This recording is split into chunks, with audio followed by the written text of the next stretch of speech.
अस्सलाम वालेकुम एवरीवन। आज हम जो टॉपिक डिस्कस करने जा रहे हैं वो है इंडिविजुअल लेवल।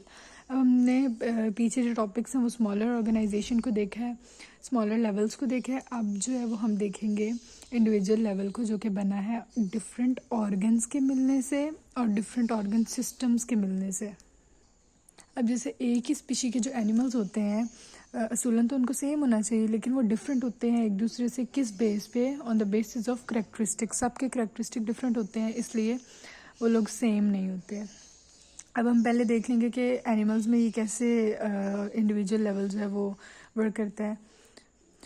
जो इंडिविजुअल लेवल है वो ऑर्गन्स के इकट्ठे काम करने से बनता है। अब हम इसके एक एग्जांपल को देख लेते हैं कि जब एक आदमी कोई हार्ड एक्सरसाइज कर रहा होता है तो जो मसल्स होते हैं वो बहुत तेज़ी से काम कर रहे होते हैं। अगर मसल्स तेज़ी से काम कर रहे हैं तो उसकी जो हार्ट रेट है, हार्ट बीट है उसकी, और रेट ऑफ रेस्पिरेशन, वो तेज़ तेज़ सांस लेता है और उसकी जो हार्ट बीट है वो भी बहुत फास्ट हो रही होती है, और उसको बहुत ज़्यादा ऑक्सीजन चाहिए होती है उसके मसल्स को। तो जो है ना बहुत ज़्यादा ऑक्सीजन जो वो मसल्स की तरफ जा रही होती है ड्यूरिंग कंटिन्यूस एक्सरसाइज। अब नेक्स्ट पॉइंट हम देख लेते हैं कि जो कोऑर्डिनेशन है डिफरेंट ऑर्गन्स और ऑर्गन सिस्टम की, वो कैसे होती है एनिमल्स में। वो होती है by the help of nervous system and endocrine system. यानी कि जो नर्वस सिस्टम है और एंडोक्राइन सिस्टम है वो लिंक करते हैं ऑर्गन्स को और ऑर्गन सिस्टम को, ताकि वो इफेक्टिवली वर्क करें। अब नेक्स्ट हम देखते हैं प्लांट्स में कि प्लांट्स में कैसे जो ऑर्गन सिस्टम में मिलके उनको कलेक्टिवली काम होता है। प्लांट्स हैं वो भी कोऑर्डिनेटेड वे में काम करते हैं, और इनकी जो एक्टिविटीज़ होती हैं, इनका जो कोऑर्डिनेशन है वो कंट्रोल करते हैं हार्मोन्स।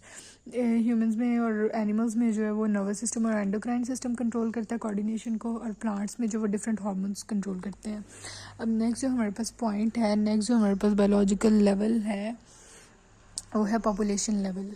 पॉपुलेशन लेवल को हम देखते हैं ब्रीफली कि group of organisms of same species located in same place at same time. यानी एक जगह पे जब ऑर्गेनिजम्स रह रहे होते हैं वो भी सेम स्पीशी के, तो हम कह देते हैं कि जी ये पॉपुलेशन है।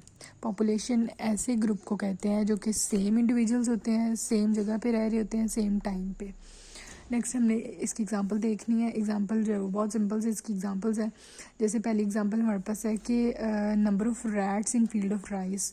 जो चावलों के खेत हैं उनमें जितने भी रैट्स प्रेजेंट होंगे, वो क्योंकि रैट्स सेम पॉपुलेशन के हैं, प्रेजेंट भी सेम टाइम पे और सेम एरिया, मतलब फील्ड ऑफ राइस। तो ये हमारे पास पॉपुलेशन लेवल की एग्जांपल थी। अब एक और हम एग्जांपल देख लेते हैं जो कि है number of students in class. अब एक क्लास में जितने भी स्टूडेंट्स प्रेजेंट हैं वो है तो वो सारे स्टूडेंट्स सेम टाइप के हैं, और उसके अलावा है भी वो एक ही जगह पे एक ही टाइम पे, और है भी एक ही रीज़न की वजह से, for the purpose of studying. अब नेक्स्ट हम देख लेते हैं कि जो पॉपुलेशन लेवल है वो हायर होता है इंडिविजुअल लेवल से। क्यों हायर होता है?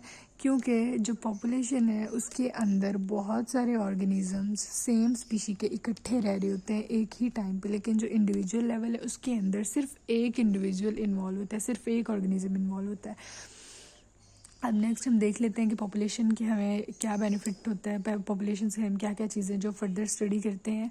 हम जीन फ्रीक्वेंसी को स्टडी करते हैं, जीन फ्लो को स्टडी करते हैं, एज डिस्ट्रीब्यूशन को स्टडी करते हैं, पॉपुलेशन डेंसिटी को स्टडी करते हैं, और इसके अलावा हम पॉपुलेशन प्रेशर को भी स्टडी करते हैं with the help of population level, with reference to population level. अच्छा जी, नेक्स्ट हमारे पास जो पॉइंट है वो है कम्युनिटी लेवल। कम्युनिटी लेवल क्या है? Population of different species living in same habitat form community. अब जो डिफरेंट स्पीशीज़ होती हैं, पीछे हमने पॉपुलेशन पढ़ी थी, अब हम अगर डिफरेंट पॉपुलेशंस को एक जगह पे रखते हैं तो हमारे पास है कम्युनिटी। मतलब एक ही जगह पे डिफरेंट टाइप के लोग, डिफरेंट टाइप की स्पीशीज़ जब रह रही होती हैं तो वो हमारे पास होता है कम्युनिटी। इसकी एग्जांपल में हम ले लेते हैं जैसे कि पूल में फिशेस प्रेजेंट होती हैं, फ्रॉग्स प्रेजेंट होते हैं, मतलब दोनों को एग्जिस्ट कर रहे होते हैं, दोनों एक ही जगह पे प्रेजेंट है एट द सेम टाइम। तो ये हमारे पास कम्युनिटी लेवल की एग्जांपल है। आगे वो कह रहे हैं कि जो एक पॉपुलेशन इंक्रीज़ हो तो दूसरी डिक्रीज़ भी हो सकती है due to fluctuations in abiotic factors, due to different factors. अब जैसे दो पॉपुलेशंस सेम जगह पे रह रही हैं और टेम्परेचर फ्लक्चुएट किया, उस जगह का टेम्परेचर चेंज हुआ है, तो ज़रूरी नहीं है कि दोनों एग्जिस्ट कर जाएं। कभी कभी ऐसा होता है कि टेम्परेचर जो चेंज होता है वो अफेक्ट करता है एक पॉपुलेशन को और दूसरी को वो नहीं अफेक्ट करता। और इसी वजह से जो एक पॉपुलेशन है उसका वो डिक्रीज़ होना शुरू हो जाती है इन नंबर, और जो दूसरी पॉपुलेशन है क्योंकि उसके लिए टेम्परेचर सूटेबल होता है, उसके लिए क्लाइमेट सूटेबल होता है, तो वो एज इट इज़ रहती है या इंक्रीज़ होना शुरू हो जाती है। नेक्स्ट हमारे पास कम्युनिटी लेवल की भी दो एग्जांपल्स हैं। First one is simple and the second one is complex.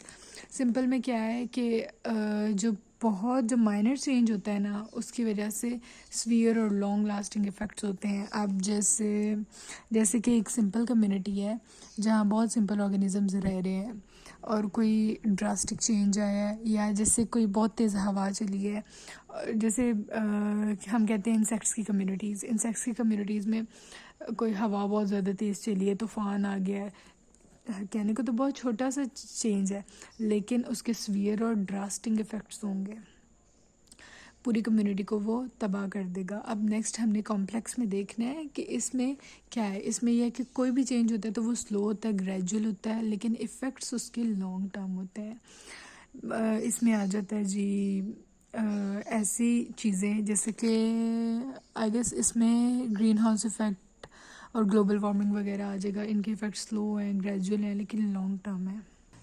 आज का टॉपिक हमारा ख़त्म हुआ। होप आपको समझ आया होगा। अगर कोई पॉइंट नहीं क्लियर तो मुझसे पूछ सकते हैं आप लोग कमेंट सेक्शन में। And don't forget to subscribe and give my video thumbs up. अल्लाह हाफिज़।